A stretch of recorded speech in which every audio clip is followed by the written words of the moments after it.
Hey, whoo! What's good? What's good?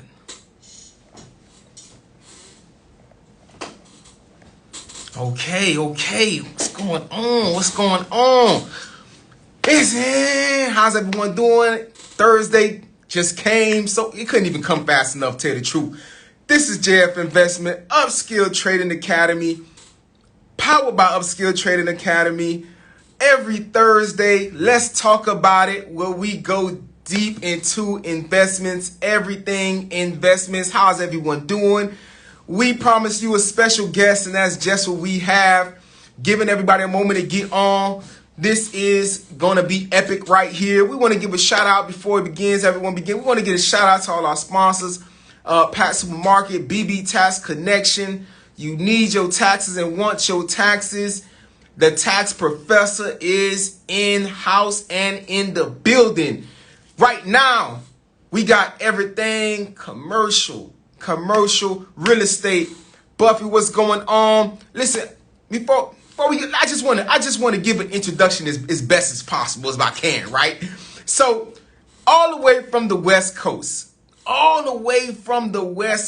Right? Oakland, to be specific. I remember, when I was younger, hear about Oakland, you know what I mean? And they really put themselves on the map. But Oakland, California, right now, over there in California, is 3 hours back. So it's 3 p.m.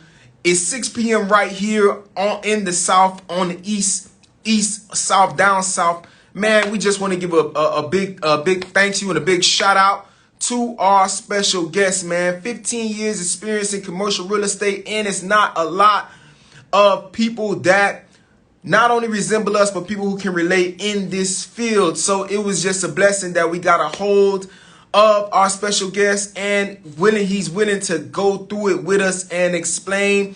It's all for you. It's all for you, because we need to be on this financial wealth train, right? We got to be on this financial wealth train where we all can be okay, more than okay. Stop just living to get by. We trying to get over. We trying to get everything that's just due. We trying to get everything that we can, and it's being simple right here today. And we just so grateful and thankful, right? So again, we want to give thanks to that.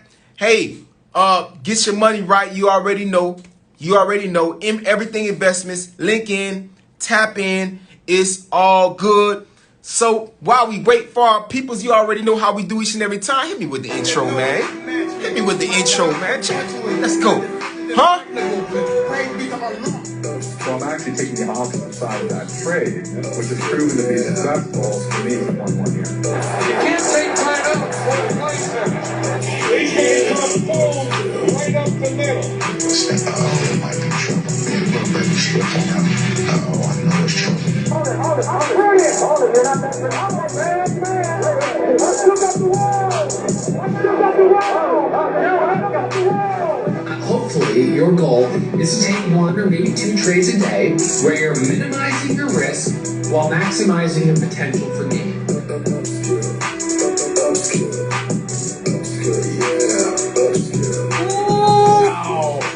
Come on. Get into the place.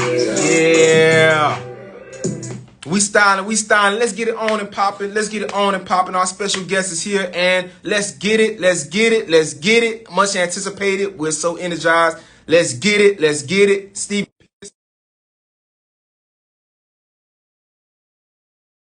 Looking like, come on down. Come on. Yeah, okay. Technology is great when it works. It's great when it works. How you doing? What's going on, man? Glad to be in the building. Can you hear me? Yeah. I can hear you. Y'all hear me? Glad to have you, man. Glad to have you. Okay, I can hear you. I can hear you great. You got okay. Good. Okay. Listen, I hope my internet is up to par. Yeah. I can hear you clear. It's good. Okay. The intro music was lovely. It's on point. You're true. But seriously though, man, it was just what can I say, man? Lost for words. It just, first of all, contacting you, man, and you willing to come through and you're willing to break bread with us. I really do feel passionate about, you know, people in our community. They need to know more about what your expertise is, which is commercial real estate. And I'm gonna let you get off and I'm gonna let you talk. But I think in my opinion, and maybe you'll give me some better advice, or everyone some better advice. But in my opinion, commercial real estate is thinking big. You know, it's really thinking big. It's up there, but a lot of times we feel like we can't achieve that, or it's not even in our minds. But that's why I'm grateful and thankful that you're here and you can debunk that, and we'll see where it goes. You know, we'll really see where it goes, man. If you want to introduce yourself, you know it's on you. Mom, well, no, JT, I appreciate it, and thanks for bringing me in, man. This means a lot because I, like you, man, I believe in getting quality information to our people, especially in areas, you know, of investing, commercial real estate, where we, you know, it's a big wall for, you know, built so that we don't get in that. You know what I mean? At the end of the day. So it's like, man, in order to get up over that wall, man, we got to throw a rope over that. We got to put our hand back down, tie the rope, and bring everybody over with us so we can break through that barrier, man, and so that we can make sure that our people are gamed up and have the quality information, man, to go ahead and make moves in these spaces. And what I find is that we have a lot of ingenuity that directly applies specifically for the commercial real estate industry. I've been in this game since '03. I started in 2003, you know, doing lease option to buys on apartment buildings. I started my company, Infinity Investments, in 2009. And we're a commercial real estate brokerage and investment firm. Yeah, well, I appreciate that, man. And you know, for people listening, I started in '09, and that was, you know, it was grimy in '09. You know what I'm saying? It was in those times. A lot of people don't know about '09 though. They don't know about that, man. Like, if you knew, like, to real estate or stocks or finance in the last 5 to 10 years, then you didn't go through that. I mean, storm. I mean, just a very difficult time. You know what I mean? But it was the best time to start a business, especially if you, like, in that industry, right? Because what I saw, properties were selling at 50, 70% all in a discount. You know what I mean? Because I was in the game before. So I saw where they was prior to the crash. And then when the market crashed, and it was weird because the property market crashed, stocks, everything crashed, you know? And it wasn't just like stocks over here crashed, insurance, everything went down. But what I saw was everything, everything. So everything was at a discount. And in my business, what I also saw that the prices was at a discount, but the rents, they came down a little bit, and immediately they went up and doubled and tripled. So what I saw was, hey, look, you can buy these properties at a discount, and now you can make solid income on these properties. And so I started the company, man. And I had a couple of people that was buying properties, and so I was able to sell them. And then we syndicated some properties, put investors together and purchase. And that's what our company does. We broker properties for people, buyers and sellers, but we also will put investors together to go acquire properties, right? And that's really where real wealth is built, is in acquiring investment properties, whether they're commercial or residential, but properties that are going to provide you a long-term stream of income over a period of time. So that's, you know, that's what we all about. And I came from the hood, man. I came from East Oakland, and you know, and I know you're in Miami. Rough, man. Look, and you know how it is, you know, and y'all, just like us, was really affected by the dope game, the 80s. You know what I'm saying? I put Drew down on them, man. Had to put Drew down on them.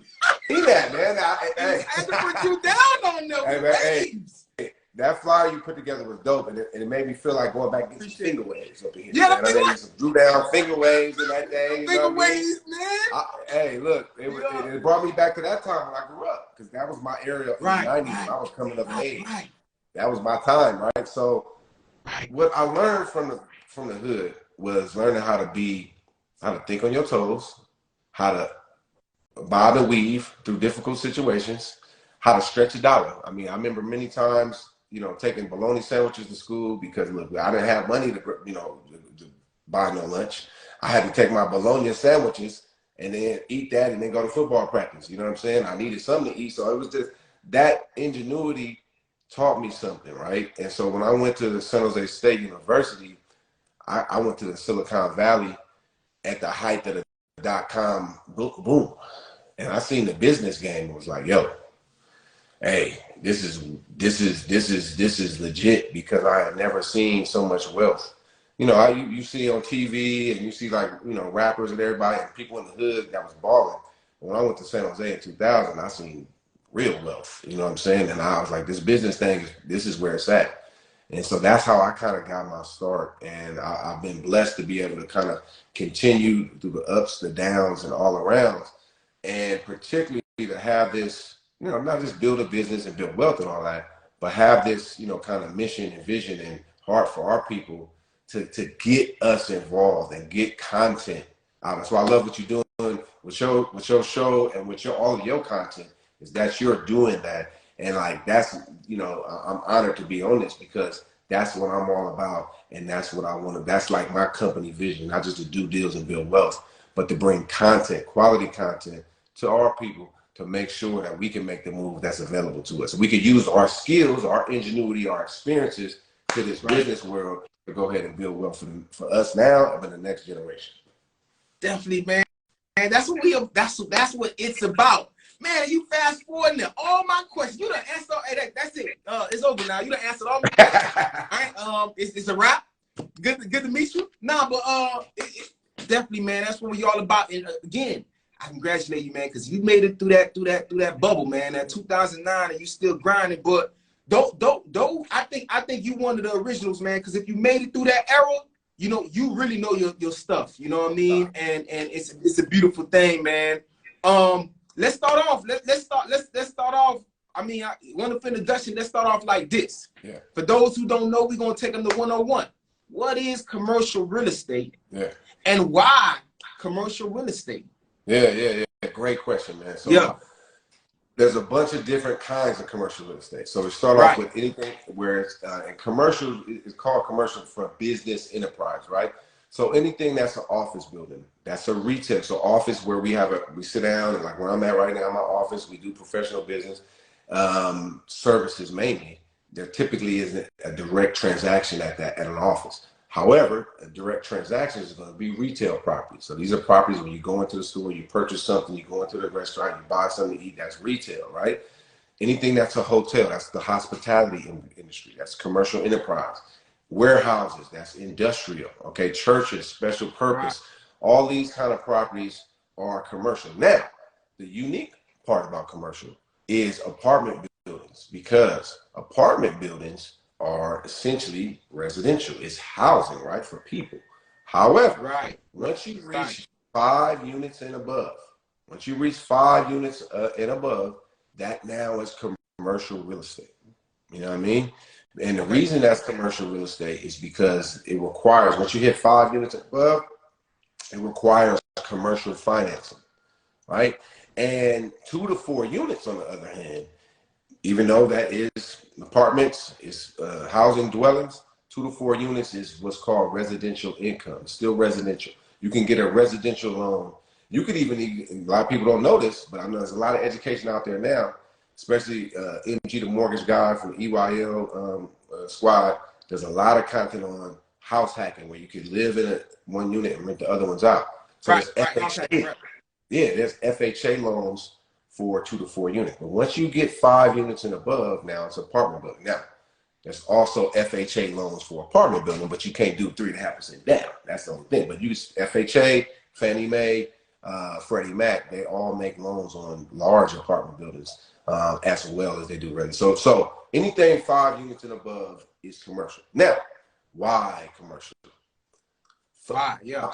I'll tell you why for me, and then I go for the marketplace, so for y'all, for the people. So I got into the game in 03, right? I was still at school at San Jose State, but I knew, I wanted to be an entrepreneur. I knew I wanted to be in business from the gate. Like, I played ball, I played football, and I went to San Jose trying to walk on playing ball. It didn't work out for your boy. I didn't have the speed, right? But I was chasing my dream to play football. And when I got there, I seen this business world, like I was telling you, and I finally figured out that I wanted to get into the real estate game. You know what I'm saying? I was like, okay, I found the business that I wanted to do, right? So most of, real estate starts with houses and residential. So I ordered this course, and you might, I know some of the youngsters out there might not know about this, but you might know about this, JT. It was the no money down Carlton Sheets, no money down real estate course.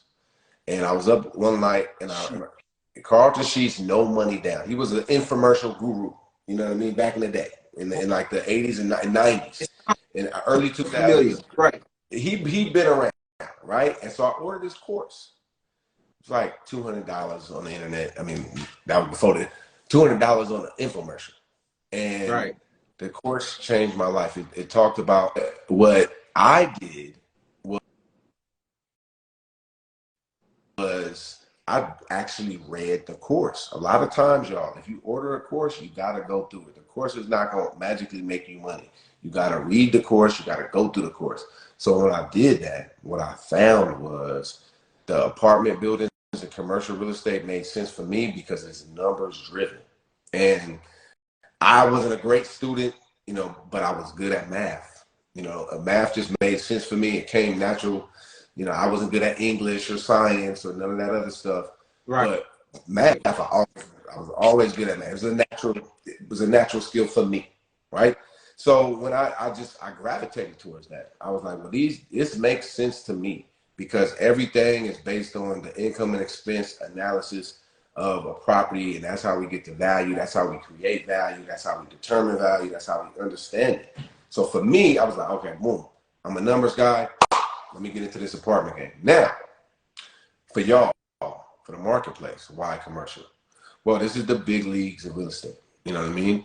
And it's something that you can work your way up to it, but you can start like me. My first deal was a 6-unit apartment building. And what we did on that was a master lease option. That's still pretty big, though. That's still pretty big, Steve. Yeah, no. I mean, that was it was 6 units, right? Right. Now I was in Colorado. My dad lived in Colorado, so I went out there for a summer. We took over the building for $300,000 on a lease option to buy, option to purchase it for $300,000. Nice. And it was a true no money down deal. Let me just say it like this: it required some money. It required $1. I had a guy. We sat down. It was old school. We sat down at the coffee table. Right. We worked out the deal. Shook hands. And he was like, "All right, all you need is $1 to bind the contract because it has to be some kind of exchange, right?" And so, dude, he was setting this up as this option. And so he asked me for the dollar because he was like, no money down. So I didn't bring no money to the transaction. I literally I'm meeting this man at the little coffee shop where we was at, right? I didn't have $1. He like, I just needed $1. Right? Man, I go out to the truck like, Pops, I got the deal worked out. All I need is $1. You know what I mean? And man, he didn't have $1. So he was like, I got $20, but he scraped together 4 quarters in the truck, gave it to me, and I did my first deal. You know what I'm saying? Now, I didn't make money on that deal. We ended up not exercising our option, all of this stuff. But that changed my life because yes, I can imagine. What it was, JT, was what I put together was, dang, the info in the course works. And I said, this can actually be done, and this is how you do it, right? And so that changed just my thought process. And I was like, man, I was sold. I was like, I'm in real estate, man. I know this is what I'm in. This is what I'm doing. And in commercial real estate, the creative financing aspect of it is more prevalent than in residential real estate. So that's a big reason, especially now when we have high interest rates. So you can easily get more finance on a home if you have a good profile and every borrower credit income. You might have great borrower credit income and all that trying to buy a building, but if the rate on that is 6.5, right? and the building Right. itself Right. produces a 5.5% return. Well, that's going to be hard to get financing for. The reason why that's going to be hard to get financing for is because the building, the income from the building is less than the interest rate. So you might have the best credit in the world, but it's going to be very difficult to get financed that way. So the solution is in many ways to have the seller to carry some of the financing. Now, a lot of sellers may not be willing to do that, but in order to make a deal happen, there's somebody out there willing to do it. And I got to tell you right now.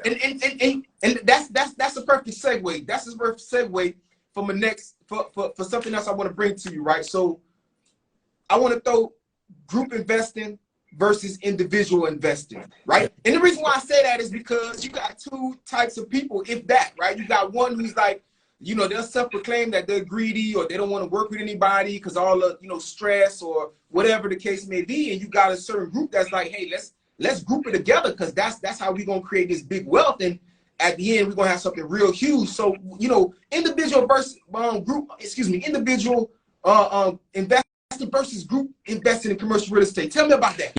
Yeah. Now, hey, so that's an amazing question, man. And this is one. So just individual investing where you by yourself go out and buy a property. Right. Pretty straightforward, right? You know what I mean? But commercial real estate requires more money down, about 35 to 40% down on a traditional loan, right?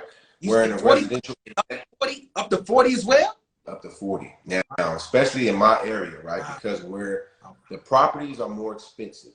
Okay. In relationship to income, meaning that the capitalization rate, that's a whole other topic, but that the capitalization rate is the rate of return a building generates. So when those numbers are lower, typically in markets like the Bay Area, probably also like Miami, New York, the bigger cities, LA, Chicago, cap rates are lower than they would be in the middle, in the Midwest, or parts of the South, so on and so forth, right? So you have to put more money down to make the income work. And there's a ratio called the debt service coverage ratio, DSCR, the debt service. That's very similar in residential to the debt to income ratio. What that looks at is the net operating income, the net income from the building in relationship to your mortgage payment. So in markets like mine, markets like yours, the numbers are tight. You got to put more money down to make sure the cash flow is more, you know, it's a more comfortable cash flow. It's not so tight. So a lot of times in commercial real estate, you're looking at a building that's like $1 million. In residential, like if it's an owner-occupied house, you can get in with 50. If it's a fourplex and you just buy for investment, you could probably get in with 200. If it's an apartment building, you may have to come in with 350. So what's more typical in commercial real estate than residential is that this concept of group investing, syndications, where more than 1, 2, 3, or 100 investors come together, bring their capital together, usually in the form of like an LLC or a limited partnership. Each person has an interest in that LLC according to typically how much they invest and how the deal is structured. And then they go as a group and buy the property. Now, that happens individually, you know, something that we're doing right now. We've got an 8-unit building in Oakland. We're putting together investors individually. We're going to buy it as individuals. But more on a larger scale is the corporations, the institutions. Man, most buildings that you see, whether it's a skyscraper, a hotel, affordable housing, whatever, is some form of a group investing, either an individual syndication that a company puts together or a fund.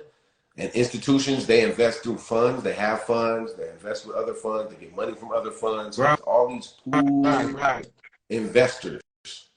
That's typical in commercial real estate. And it's a great way for people to scale up. Like if you like, hey man, I want to go and invest in this, but I can't do the 35% down, or I don't want to do the 35% down. You know what I'm saying? Right. I maybe want to spend my money on, but I want to go after this deal. I want to be a part of this. Yeah, I want it. You know what I mean? So that is how that gets accomplished, man. And that's how all these big buildings get built. And, you know, I mean, I'm sure like in Miami, you driving down South Beach, you see these hotels, you see these amazing buildings and skylines. 9 times out of 10, that's a group investment. That's a group investment. That's a group, man. Okay, so I hope everyone's just a tad bit more interested in the commercial real estate, hearing about this. And so, keeping up with the stock market as I do. The Feds raised the interest rates yesterday, 20.25 or 25 basis points. So right now it's about 4.75%, right? And with that being said, is commercial real estate really a hedge for inflation? Is it something where you can park your money into? Well, I don't want to go. I don't probably know the terminologies on how you would use that. But my question is it a hedge towards inflation? Yeah, man.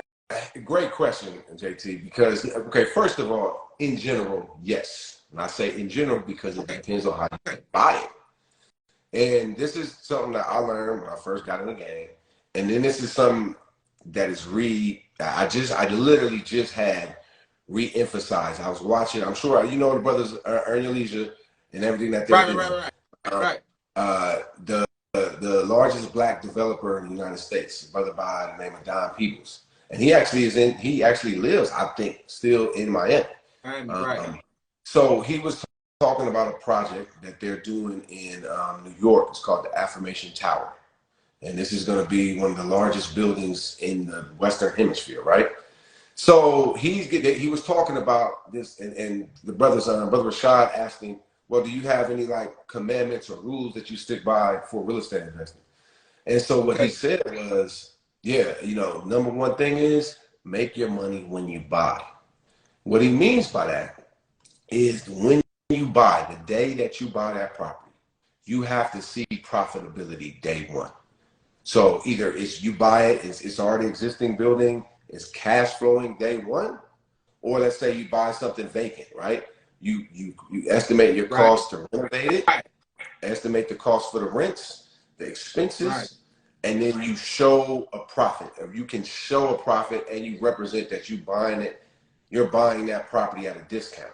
First is, like with a lot of what has gone on the last couple of years, I'm gonna go buy this property, I'm gonna overpay for the property, I'm gonna go beat out these people, I'm gonna just get this building, I'm not worried about the economics. That's not buying, that's not making money. You just hoping that it keep going up.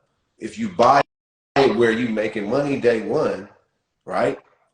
Okay. Then commercial real estate is an excellent hedge against inflation because it's a store of value, right? It's a store of value. Now, you talked about interest rates. Let's talk about that for a second, because let me just tell you like this, man.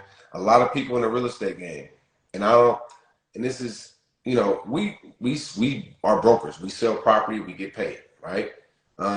So I would love for the interest rates to be low. I would love for them easy money to keep flowing, right? But Steve, hold on. That's my question, right? And again, tell me if the question makes sense, because if I'm asking it correctly in the real estate market or not, right? So what's the ideal interest rate for the commercial real estate market, right? So I know it fluctuates, but what would be, if it ever gets there, what would be the ideal interest rate for commercial real estate? Well, great question again, because we're in the 6%, and actually commercial rates are lower than residential right now on average. Wow. On the first time, and it's been like that all year since last year. I never experienced that, right? Usually residential is cheaper than commercial. So, it's not necessarily an ideal rate per se, because here's the deal. You can make a lot of money in this environment because the rates are high. Sellers may have to be forced to carry financing. I just closed a deal in November at 5%, if 5% interest only, seller financing, and that was about a point and a quarter lower than the bank. So that's where the opportunity is. But here is where the optimal sweet spot is where the average capitalization rates, that's the rate of returns for the buildings. That average must be above the average interest rates, right? That's when we're in an ideal scenario. Right now, the average return on buildings is lower than the average interest rates, which is why we've seen this stagnation in our market. That's different than residential. We talk because commercial is all about the return. So returns are lower than the rates. Now, at some point, that's going to have to adjust, and that's what I think is going to be happening. And unfortunately, a lot of people in the real estate industry, right, residential, commercial, whatever, have been saying to people, oh, come February, they're going to lower the rates. They're going to lower the rates. They're going to lower the rates. And first of all, we don't know what they're going to do. They're going to do, there's reasonable expectation. Right. We don't know what they're going to do. But based on what they've been doing, I personally, I didn't see them lowering the rate at this period of time, because the main thing they're doing is fighting inflation, right? They got to fight this. Inflation is all of our enemy. You know what I mean? So they have to raise these rates. Now, this asset class is, in my opinion, one of the best hedges against inflation, right? And the reason being is because if you do it right, you buy right? And you can get where essentially your return is higher than the rate that you're getting for your money, and you can lock that rate in over a period of time, right? Now you can benefit from some of the inflationary pressures like rent, right? Now again, you got to be careful, because like I'm in the area where we got rent control. I don't know if do they have rent control in Miami? I'm not sure if they have rent control in city of Miami. I'm not sure if they have that rent. Maybe some places they do. I'm not 100% sure on that. So it's pros and cons with rent control. And out here, it's extreme rent control. But so therefore, each building is unique. You might find a building right now. If a building is built after 1993 or and 1983, it's exempt. So you're not under rent control, right? And you can get higher rents. Right. You can bump your rents every year, right? Yeah, every year. Building, has Section 8 tenants. Section 8 is a subsidy, so you can raise those rents. Now, we still have a rent board. You have to get rental increases approved. You can't just take somebody, you can't take somebody from 2,000 to 4,000. That ain't you can't raise that high. But you're not restricted like the rest of the market. So every building is different, and that's where some of the opportunities come from. But in general, you can get now the rent growth that we think over time we're going to see. Now, there's a little bit of stagnation with rents right now, depending on where you are. Like in apartments in our market, depending on where you are, it's still going strong, right? Retail properties, office properties are stagnant right now. But over time, they, just like everything else, is going to go up in its price, right? So now if we have debt that we locked in at this point, and our returns, because we bought right, are over that debt, and then our returns over time are going up, now we benefit from the inflation. Right. We benefit, we win with that. Well, let me ask you this. Are there some people that kind of like live and die by the inflation, like they're waiting for that peak or that inflation to be lower than specific something in order for them to buy? Are there people like that just live by the rule of inflation? Like, I'm not going to buy it, it goes down. I think, yes. So answer your question, yes. I think there's always people that have that, hey, and maybe whether it's inflation or interest rates or the market, I think probably it's more like there are people who say, I'm not going to buy at a certain time of the market, right? Give you an example. Last time when it crashed, we really didn't have no inflationary pressures. Remember when the market crashed? I'm talking to some people saying, hey, this crash is different because last couple of times it crashed, we had major inflation. I remember like in the 70s and in the 80s, it was kind of some inflation. They said this time is different. It was all kind of financial. It wasn't really inflation, right? Right, because of the cause. Right. But the market cycle is what it is. So some people are like, hey, I will only buy at the absolute bottom, right? And I remember 09, 10, like showing people buildings. I remember I sold an 81 unit building in Oakland for $3.7 million. It had previously sold for 8.1, right? So 8.1, 3.7. I remember showing that building to people who had money. And people were telling, I would never buy that building. I don't know. It was in East Oakland. It was tough. I don't want to deal with them. The market's never coming back. It's going to keep going down, right? I remember showing people fourplexes in West Oakland, West Oakland's like Brooklyn. You know what I mean? It ain't Brooklyn, but it's like that in terms of it's right across the bridge, San Francisco, like Brooklyn across from Manhattan, and it's been gentrified, right? I remember showing people fourplexes for 150, 197, right? People like, oh, no. The police down in the island, that fourplex would be like 1.4, 1.5 right now. You know what I mean? And people were like, we're going to wait to the absolute bottom, right? You don't know when it's going to be the absolute peak. When it's time to sell, right? Yeah, nobody knows the peak nor the bottom.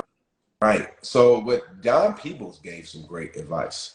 He said he looked at real estate like a clock, right? And 12 o'clock is, let's say, the peak. You know what I mean? And from when it goes around like 1 to 4, you want to be an observer of the market. Or what is it like? From 12 to 3, you be an observer of the market. From 3 to 6, okay, you want to start buying. You know what I mean? 6 to 9, you want to start buying, and 9 to 12, that's when you a seller. You know what I mean? And so he was saying in general, these are like in general, but so so you're right. There's people who are going to be like, I'm not going to buy nothing until this inflation is over, or there's people who've been waiting for this opportunity, and then there's most people. Most people do it the opposite way, man.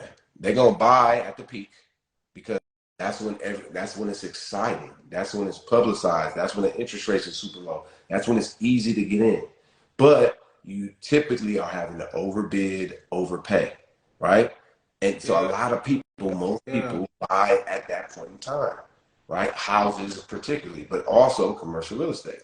And then a lot of the masses want to end up selling in that time where people say from like 12 to 3, where you don't want to be necessarily, you don't want to buy because it's going down, but you definitely don't want to be selling at that point in time. That's when everybody's trying to sell. I'm seeing a big increase in people wanting to sell right now. Now, you still can sell properties at that point and have it make sense, right? It would have been ideal if you would have sold from 9 to 12, like I was telling people in 2021 and 2022, but we still can get a property sold when it's down, and it still could make sense for you. It still could make sense for you to buy from that 12 to 3 window when it's going down if you get a screaming deal. If you buy a property, it is valued today in a down market $1 million, but you can buy that property at $800,000. It makes sense to buy that property, even if the market value went from $1 million to 900,000, but you bought it at 800,000. Even though the market value went down, you still got in at a great deal, and you making money. You know what I mean? And so that's why I think if you're gonna be in this game, you stay engaged, but you make wise decisions. You know what I'm saying? And especially stay engaged. Especially stay engaged with people in the know like yourself. Definitely. And you know, we have I guess we halfway through 7. Let the people know where to find you at if they need to find you, if they need to get in contact with you for information about commercial real estate. Because I know you're not just you may reside in Oakland, but you worldwide. Man, we international with it. That's the goal, man. You know what I mean? So with that man, yes sir. Yeah, we try. That's the goal. My wife is from Ethiopia, and so I went out there. You don't say, man. Yeah, man. And hey, first of all, going back to the continent is a you know what I mean, for black folks everywhere, it's something that you got to do. But I think for everyone in business, I think that is the absolute next, boom area is the continent, and particularly in countries like Ethiopia, because they have a very strong infrastructure. They, that country also has never been colonialized. You know what I'm saying? They've been occupied. They've never been colonialized. Stop it, Steve. Stop it. I just had a conversation last week with a colleague of mine, because I'm on the radio in the morning by the Grace Most High. So my radio colleague, his wife, he went down there in Ethiopia and got a wife too. So I'm like, why? Asking, and he's like, listen, that's the only country that hasn't been conquered in Africa. So it's more pure to everything, because every country in Africa has been conquered except Ethiopia. Yeah, man. And got a wife down there as well. Wow. Hey, man, and it's a great people. It's a great people. And so, but when I went down there, there's more buildings in Addis Ababa than there is in Oakland by far, maybe even in San Francisco. And taller buildings and the infrastructure, the economy. I mean, that's where growth is. So I want to grow international. But look, y'all can find me on IG, Infinity Investments on IG. or YouTube. There's 3 places: IG, Infinity Investments on IG, Infinity Investments on YouTube. Now on YouTube, there's a couple other. There's actually Infinity Investments in Egypt. I just found that out.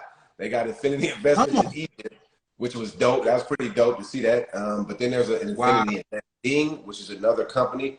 But if you put Steve Peterson or Infinity Investments on YouTube, you're gonna find us. And if you definitely go to LinkedIn, Steve Peterson or Infinity Investments, you're gonna find us on LinkedIn. That's where we got our biggest network. So any one of those networks, man, tap in with your boy, man, be a part of this. Because one thing that we do, we always gonna give content. We're gonna keep giving this content, man. You know what I'm saying? And it's you know, that's hey, I've heard like in the streets, a lot of people say the game is to be sold, not to be told. Right? That's what they say. Right. But look, the way I look at it like this, I give away a lot of free advice, right? And a lot of advice that my competitors could take. People could take my information to go. My whole thing is this: I live by the principle you reap what you sow. You know what I'm saying? So I'm a sow these seeds, man, especially to the community, especially the people who trying to advance, especially the people who like-minded. And what I found as a business principle, man, it has came back to me tenfold, man. But a lot of the business that I've done has been with people who either watched my content, came to one of my meetings, heard me speak, and was like, yo, you know, and maybe have I lost some business? I'm probably sure I lost some business, but what I got back from it and more, man. And you know what I'm saying? And it's just, it go with the principle, because we gonna keep reaping, man. We gonna keep reaping and keep sowing.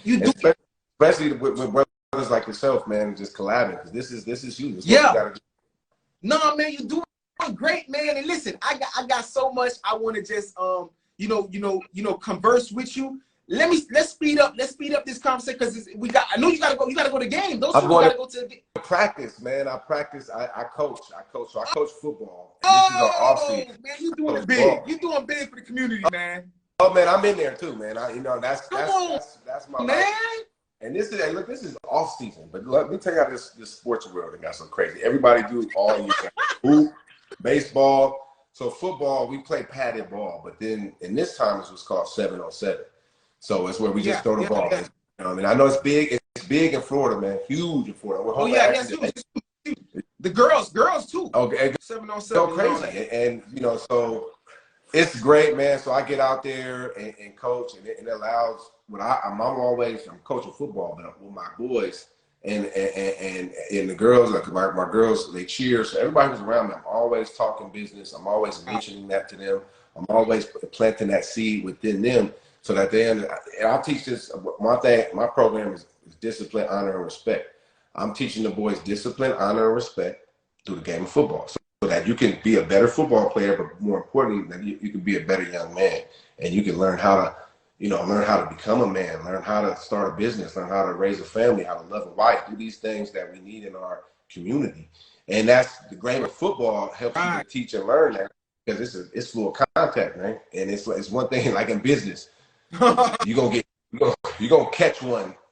You're gonna get caught. You go. No matter if it's 7-on-7 or what.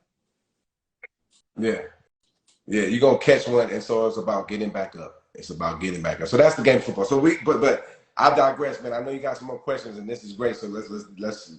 Yeah, let me ask you this, right? And tell me if it makes sense. Tell me if it makes sense. So what would be if we acquire a property, what would be a good amount of years before we would see profit? Would it be a good investment if we get a property and it only takes us 5 years to see return or return on our investment? 7, 9, like in the space of the commercial real estate, big, we're talking big numbers a lot of times. If we invest in it, what would be the ideal amount of years? Or are we looking at that or no? Or that's not what we look at, or you tell me what's going on? No, you definitely looking at that. And the general answer, it depends, and it depends on a few factors. Okay. If you're buying a property that's already occupied, right, and it's already got tenants in, you're buying it based on the income you're buying it, you want to see profit that year. And profit, what I mean from the income. So there's multiple different ways we make money in real estate. The first way is through the income and expenses of the building. So the building is going to generate rents. You're going to have to pay your taxes, insurance, management, maintenance, all those things. That's your net operating income. the principal, like people say, is make your money going in. So that net operating income should be enough to pay for your debt service. Debt service is a fancy word for mortgage payments. And if that income pays for your mortgage payments, there should be something left over. That's called cash flow, right? And that's your initial yield. That could be 1% on your money, could be 10% Okay. money. If it's 1%, it's profitable.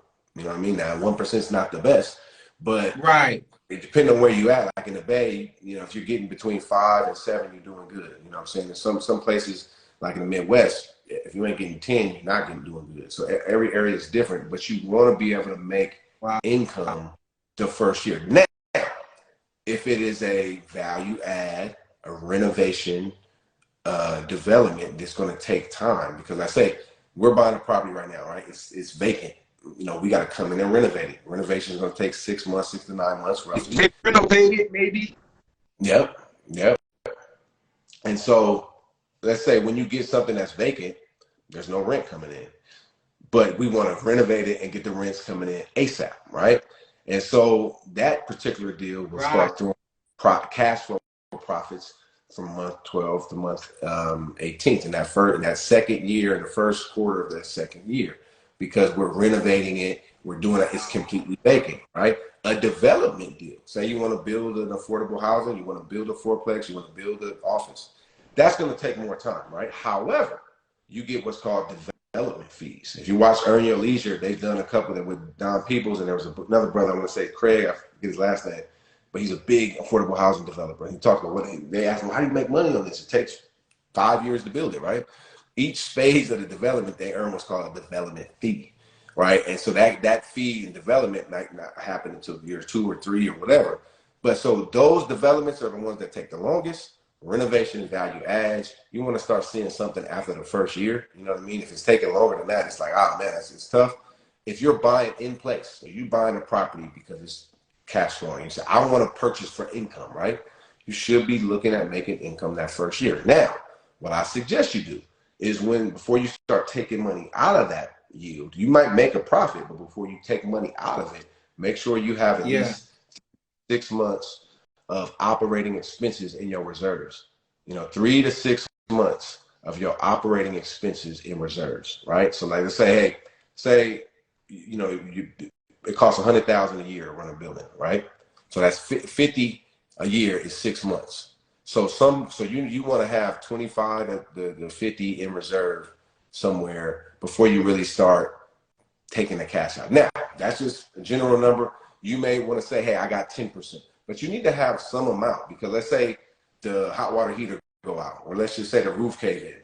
You may have if you have insurance, right, you're going to have to pay deductible. That deductibles usually start at $5,000. Now, in your area, in Florida, insurance is typically a lot higher. You know what I mean?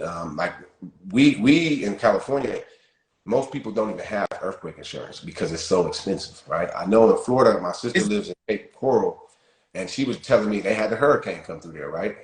And she was telling me about the insurance, and she was like, "Man, it's about to be triple what it used to be." You know what I mean? And I was like, "Man, that sounds like they sticking." But part of it is they had it's a major hurricane in the area.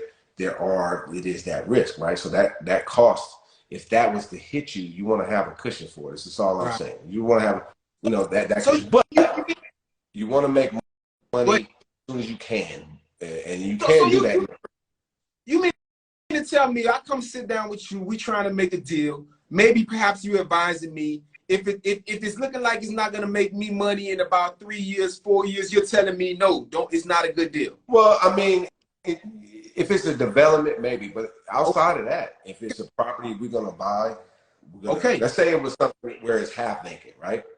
Right. And we got to roll our sleeve up and make some money, right? Right. Yeah, we should be within 3 years, we should be able to turn the property and generate income profit. You know what I'm saying? Okay. Absolutely. Okay. So I see I'm copying you or you copying me. You got the poster in the back, picture in the back, so I see Ray Charles back there, man. So I want to ask you this. Yeah. As a buyer, what do I need to be Ray Charles to, right? So what do I need to be blind to, ignore? What I need to be Ray Charles to? And as a seller, what do I need to be Ray Charles to? So as a buyer in the markets you're in, what do I need to be Ray Charles to? As a seller, what do I need to be Ray Charles? That's, man, again, excellent question, bro. I mean, I think that the first thing is don't be blind to all the mass media words, or mass media narratives. You know what I mean? When I say mass, stop putting brothers like EYM. That's not, to me, the mass media. You know what I'm saying? The CNBCs and all of this stuff. Now, I'm not talking stocks and all that stuff, but just the mass information is packaged together and delivered to the masses in a certain way on purpose. Whatever their purpose is. Understood. But we know how it works. Like, we're messaging things, and when we do something, we have a purpose and a message when we put something out there, right? So what I'm saying is, you want to be blind to the fact of all the mass information. Number one, so the counter to that, you want to get specific information. You know what I'm saying? If you're in commercial real estate, residential real estate, let's say you're in stock, whatever it is, you can go on YouTube, or you can go on IG. You can find brothers like you can find brothers like me, you can find sisters that's out there, you can find other people that have a specialty in what you're trying to learn.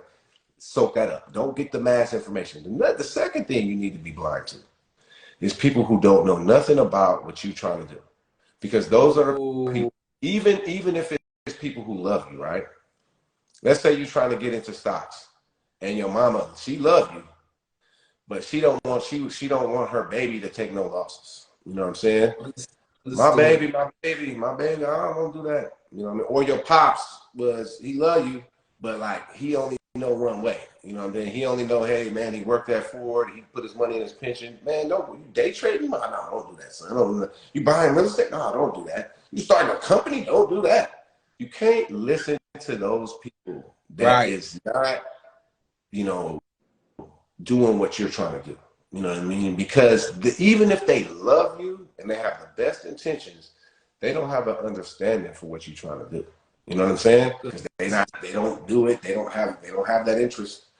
You have to get information from people who are doing or have done what you're trying to do.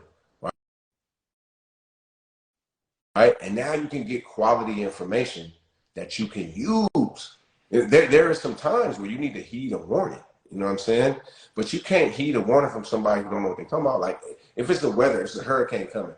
I'm not finna listen to the sports broadcaster breaking down the weather. I need to go to the weather channel.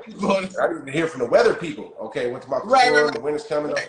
I'm not listening to Stephen A. talking about it's a hurricane. You know what I'm saying? And it's 30 knots west. You know what I mean? Because that's not his specialty. You know what I mean? That's not what he do. We need to listen to people who have understanding, or that is in that particular area. Now, if you're a seller, first of all, you need to be right now blind to yesterday's market. Be blind to 2021. Be blind to the past, because it ain't today. You know what I'm saying? You have to deal with reality. Now, I'm not saying don't disregard your values. Don't miss out on what you know, right? There is that never changes. Principles are timeless, you know what I mean? But we in a different environment than 2 years ago, even than last year, you know what I mean? You have to be able to meet the market. If you're gonna sell a property, you can sell a property today, but you have to meet the market. The buyer on the other side, they're not gonna just overbid your property because they feel like it. They're not going to just overbid your property because they got 2% money. They don't got 2% money. And there may be instances like in my market, my sister-in-law is trying to buy a house right now. One of our agents is helping her, and made an offer on a property, and that property went above the listing price, right? But that because it was priced $100,000 below the average. You know what I mean? It didn't go above the average like it was a year or 2 years ago. You know what I'm saying? That agent had a strategy to get the property sold quick, and they did. But that they didn't say the property is $750. We're gonna list it for $850. They said the property is $750. We're gonna list it for $650 and see what it do.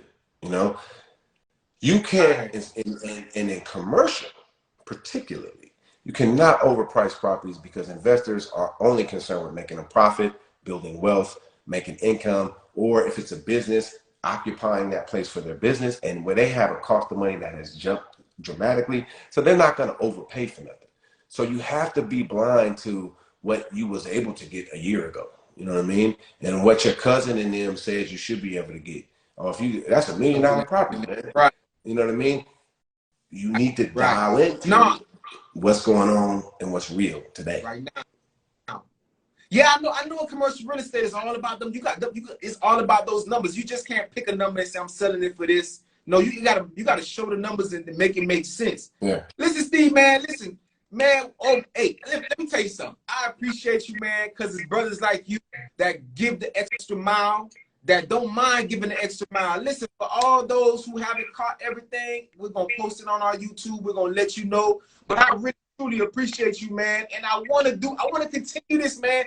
I want to continue, not next Thursday, but maybe next Thursday, man. Continue this because I appreciate the hour that you give it just to educate us, just to break bread. And you know, I'm telling you, they need to tap in and reach out. If you don't live in Oakland, still reach out to your boy, Steven Peterson, man. This man, and I think I have many more questions, but this man goes out to the community and broadcast and publicize what's for sale, what's going on. You don't find too many people doing that. Listen, you may be raised in the city, you won't even go in your city and tell the people this is what's for sale, tap in with me, this is going for this. But this man does, man. So I want to shout out to you, big up to you, man. Before we leave, though, I got one last question that I think is real good. Yeah, man. Commercial, what's the best commercial real estate property to have? Again, I gotta say it because I want to know, we want to know, it's meaningful. What's the best commercial real estate property to have? Well, I'm gonna tell you like this. I'm gonna say apartment buildings because I'm biased, because I love apartments. I started in apartments. You know what I mean? It's a lot of people in commercial real estate call it residential, and that's incorrect. It's multifamily. That is correct because it's 5 units and above. Multifamily, okay. If it's 5 units and above, then you got to get a commercial loan. I just think that is the #1 asset class. However, give you something hard to get in. It's competitive. Like in Oakland and places like here, we got very stringent rules. Another place to think about where you might be able to find a deal: industrial properties. Warehouse property is on fire because of the internet.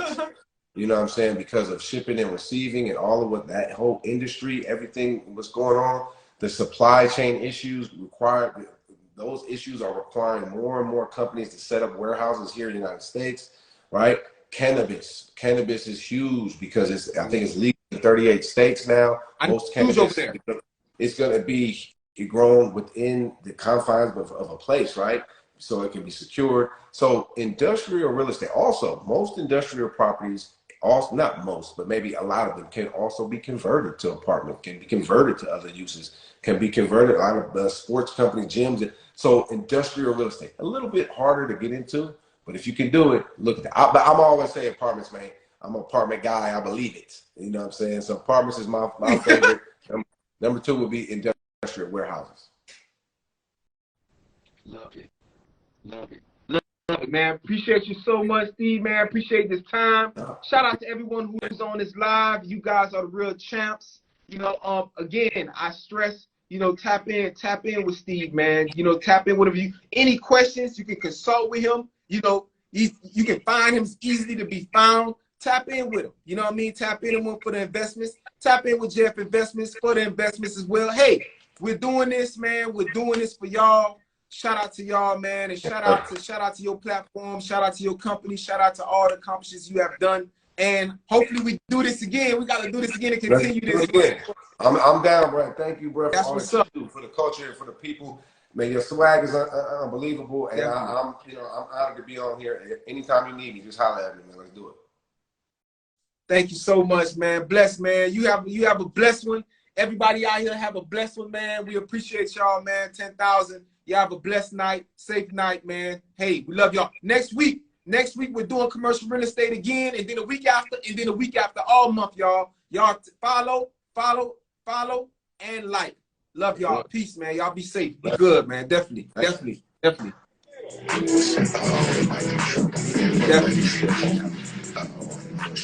Hold it. You're not